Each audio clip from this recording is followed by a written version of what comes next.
So the NBA trade deadline is just 2 days away, and somehow things are still continuing to get even crazier because just do y'all hear that?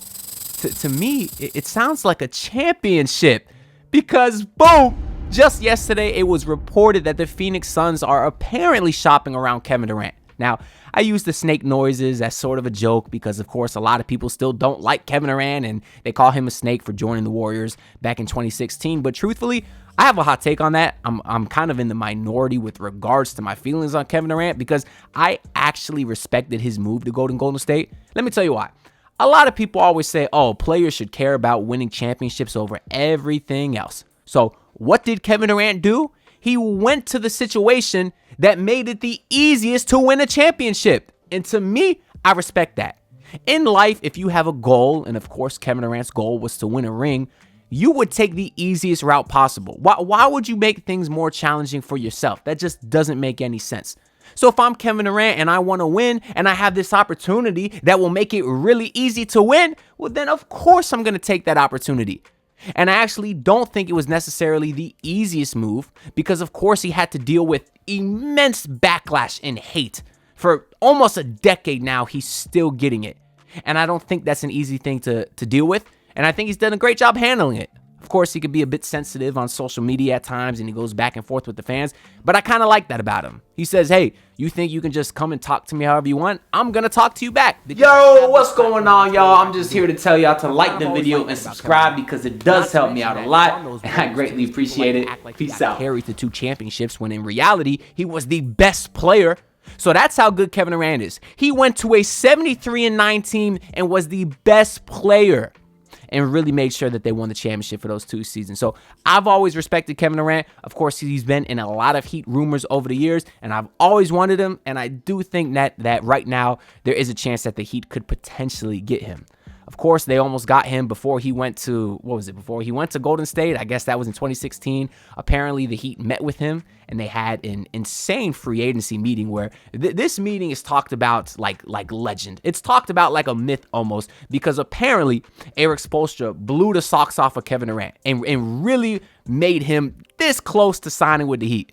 Which in reality, I don't care how close you were. It seems like the Heat are close on all these people, yet we have nobody. So I'm tired of hearing that the Heat are close.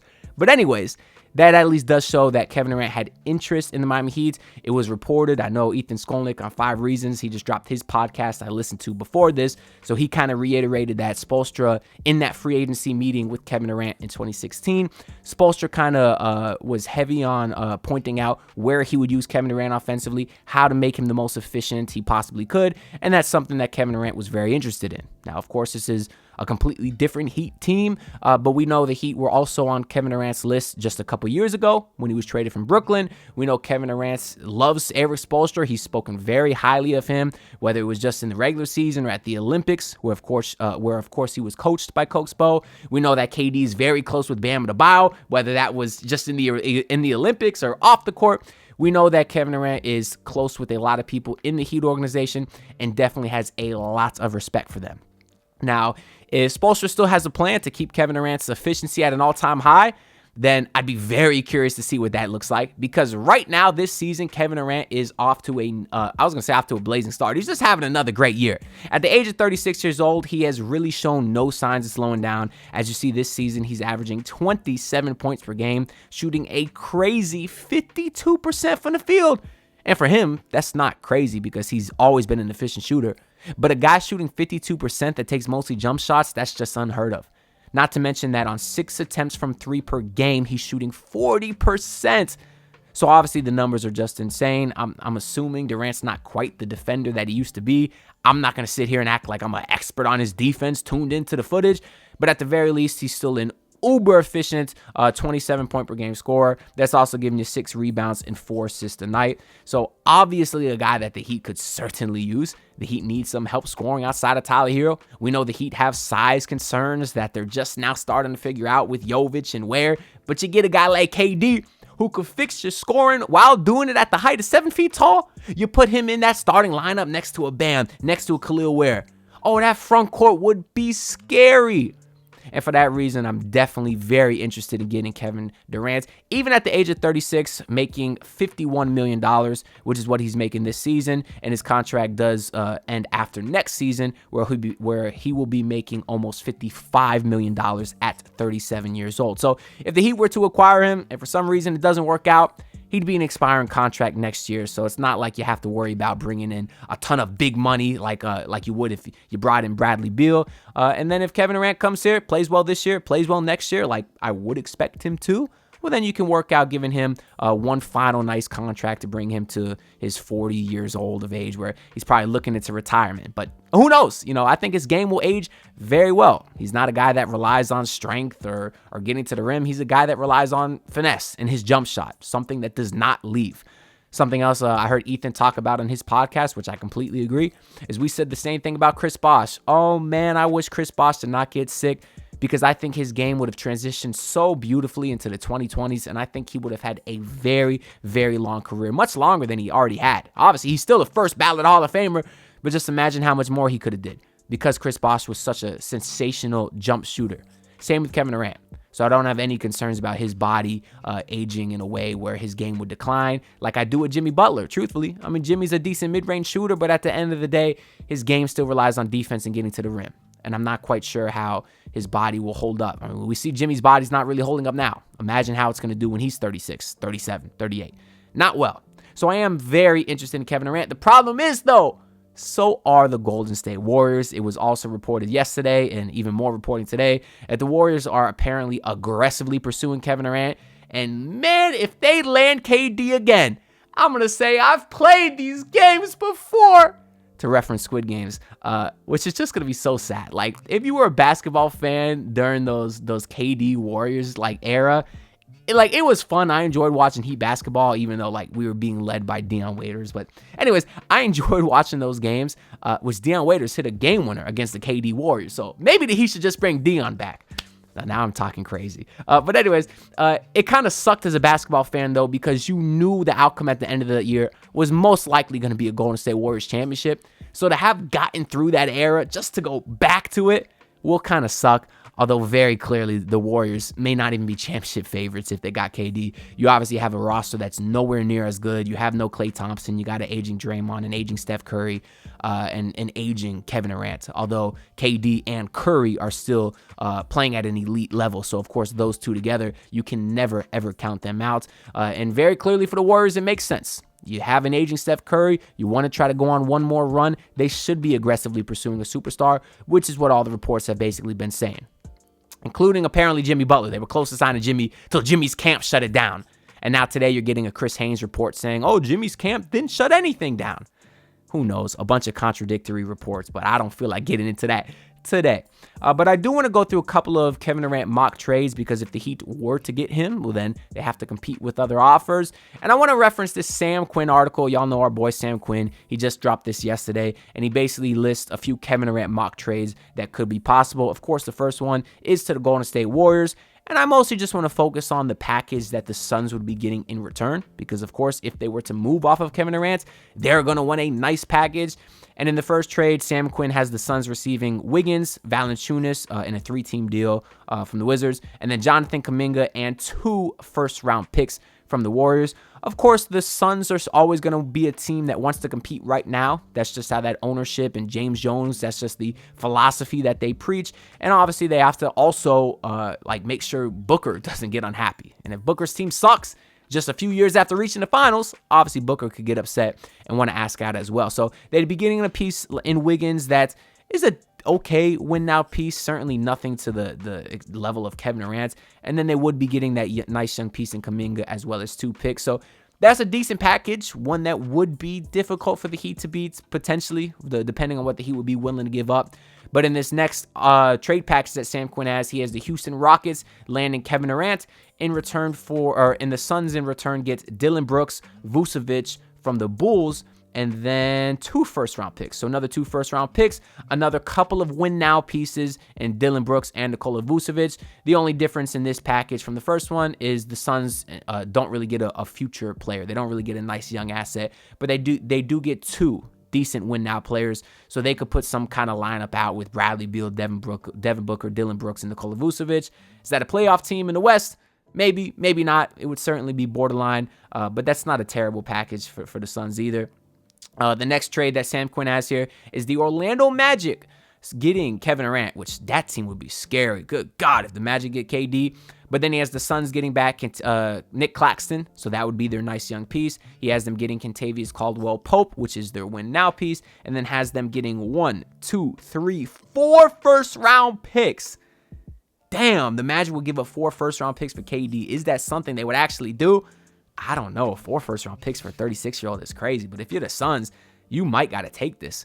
Because what? You traded 4 firsts to get KD? So if you can get 4 firsts now, I know you don't have Mikal Bridges anymore, but that would be kind of a nice flip, a nice return on your assets. You got KD, okay, you had him a few years, it didn't work. You got your 4 first-round picks back, and you could still be relatively competitive, but then again, how are you going to start Pope next to Booker and Beal? That doesn't make a ton of sense either, but 4 first-round picks for the Suns is definitely something that he cannot offer.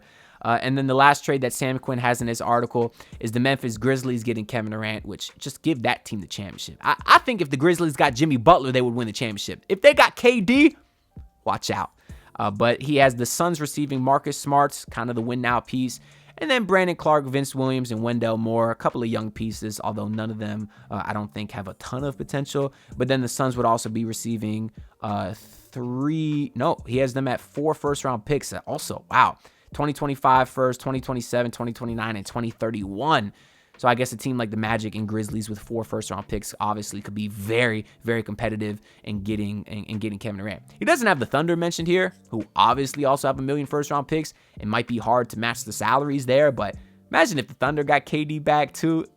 It's just, you look at all these teams and think of the assets that they have, and you realize how big of a problem it is when the Heat are trying to acquire stars, because we just don't have the assets, And I guess another problem would be maybe the Warriors or maybe the Suns don't even want to trade Kevin Durant if they can't get Jimmy Butler, because ideally they want to trade for Jimmy Butler to be competitive. They want to add him to Kevin Durant and Devin Booker, not replace Kevin Durant with him. So to me, I think that's the biggest problem. And honestly, truthfully, I don't think the Suns would trade Kevin Durant if they don't get Jimmy. I don't think they will. So all that to say, basically, the last 12 minutes of this video are potentially pointless just because I don't think it would happen. Or at least they're not going to trade KD to the Heat to get Jimmy Butler. Why would they do that? I don't understand. Now, maybe this video wasn't pointless because maybe the Suns would. Maybe KD does become disgruntled. He's gotten paid. He's already felt the feeling of winning a championship. Maybe he wants to win again. And we know he respects Miami. Maybe he thinks he can do it here. So maybe he does get disgruntled and want to ask out, and then the Suns have to move on. Well, Sam Quinn does actually have one more trade in his article in which the Suns trade Kevin Durant, but also get Jimmy Butler. So in return, the Warriors would get, or I guess to summarize it, the Warriors would get KD, the Suns would get Jimmy, Lindy Waters, and a 2026 first-round pick, 2028 first-round pick, and a 2030 first-round pick. So they're basically getting Jimmy and 3 firsts for KD. That's a pretty decent haul. And then, of course, the Heat, in return for Jimmy Butler, are getting, hear me out, Julius Randle, Jonathan Kuminga, and Kevon Looney. Now, listen, I know that Heat fans do not want Julius Randle. I understand that. I just posted a video a few days ago talking about some former All-Stars that he could get, like a Zach LaVine, like Wiggins, like Julius Randle. And I don't love the idea of Julius Randle, nor the fit, of course, because you just found this thing with Bam and Ware that seems to be working really well. But Julius Randle only has 1 more year on his contract after this season, meaning he would be an expiring contract next year. And if that's the case, then I'm willing to take on that money, ride it out with Julius Randle for the next year and a half. Because compared to Wiggins, Wiggins has a whole extra year on his contract, in addition to what Julius Randle has. And truthfully, I don't love Wiggins. I don't love Randle. So if I had to pick, I would just want the guy that has the shortest contract. And the Heat would still be able to remain competitive because obviously Randle is still a good player. So you'd be able to add him to this team with Hero and Bam. You would be getting a nice young piece in Kuminga, who does want to get paid. You would have to pay Kuminga. Is he worth it? I really don't know. I don't think Kuminga's worth the max extension that he's asking for, but at the very least, maybe you could sign him to it and then use him as a trade asset later on if he does look like he's a decent player. It would just be something instead of getting nothing for the Miami Heat. And then obviously Kevon Looney would be a piece that would help them right now. If the Heat want to try to win a playoff series, maybe two, of course, Kevon Looney could help. So the Heat would basically be going from a team with no size to a team with a ton of size. I mean, you'd have Jovic, Bam Ware, and now Julius Randle and Kevon Looney. So that would be nice from a Heat perspective, I guess. But I just don't think this trade is super, super realistic. So, of course, the trade that's everyone talking about, the easiest way to get KD to the Heat is sending over Jimmy Butler and Josh Richardson. That's been the one that everyone's been talking about. But I think this trade is pointless. We just talked about for the last few minutes all these great packages the Suns could get for Kevin Durant. This comes nowhere close to beating it. So why would the Suns do this? I mean, Kevin Durant still has all of next year in the contract, so it's not like a team trading for him can say, hey, maybe he could walk this offseason. KD can't. So it's not like KD really has any leverage there to say where he wants to go. Now, he just certainly has a little bit just because he is getting older in age. I think the Suns respect him. I don't think they would want to do him dirty necessarily. And it's not like he has a long-term contract. It's not like Damian Lillard, who had 4 years left. No, KD still has next season. So there's a little bit of leverage, although not much. So if he says, I want to be traded, I want to go to the Miami Heat, I think it's possible, but it'll have to be better than this trade. A trade that I think might get it done is this one that I cooked up, in which the Miami Heat receive Kevin Durant and send over Jimmy Butler, Nikola Jovic, and a first-round pick. Similar to the rest of the trades we saw, the Suns are getting that win-now piece in Jimmy Butler, the nice young piece in Nikola Jovic, and then all of those other packages had the Suns getting multiple picks. If I'm the Heat, I don't know if I give up multiple picks, because adding KD to this Heat team, is that enough to win a championship? I certainly think so, maybe, but I'm not sure enough to say they're a contender to be willing to give up 2 first-round picks, which I believe is all the Heat have. I mean, even that's confusing because we've said this a bunch. Depending if the Heat make the playoffs or not this year, that's really alters their pick situation. But as of right now, as it stands, they have 1 to 2 tradable first-round picks. So I don't know if I'd be willing to give up both for KD. But this package could be enough to get it done. I know Heat fans, including myself, we don't want to give up Nikola Jovic. He's looking like a guy that could really be maybe a star one day. You talk about a 6'10 guy that could pass and play, make, and shoot, and he's got the cojones hitting the big shots and throwing the 3 up in your face. Oh, he looks awesome. Maybe that's enough to get Kevin Durant, and if I'm the Miami Heat, I'd do it. Kevin Durant may be the greatest scorer of all time, and if you have a chance to acquire someone of that talent, you got to do it. But anyways, that's all I got to say for this video. Make sure y'all comment and leave your thoughts down below. I'm very curious to hear what y'all think. Make sure to like the video and subscribe, because I'm on the grind to hit 7K subs. The Heat do play tonight, so we actually don't have to talk about hypotheticals. We can talk about some real basketball. They play the Bulls tonight, and they play again tomorrow, with the trade deadline being the following day. So this is a great time to hop onto the channel and subscribe if you're not already. That being said, I'll see you on the next one. Peace out. Look, pull up in your city, tryna get that dead face. Do it on my own, I don't need no dead weight. Had to kill him off, yeah, I need a head space. You know this homegrown bitch don't offend me.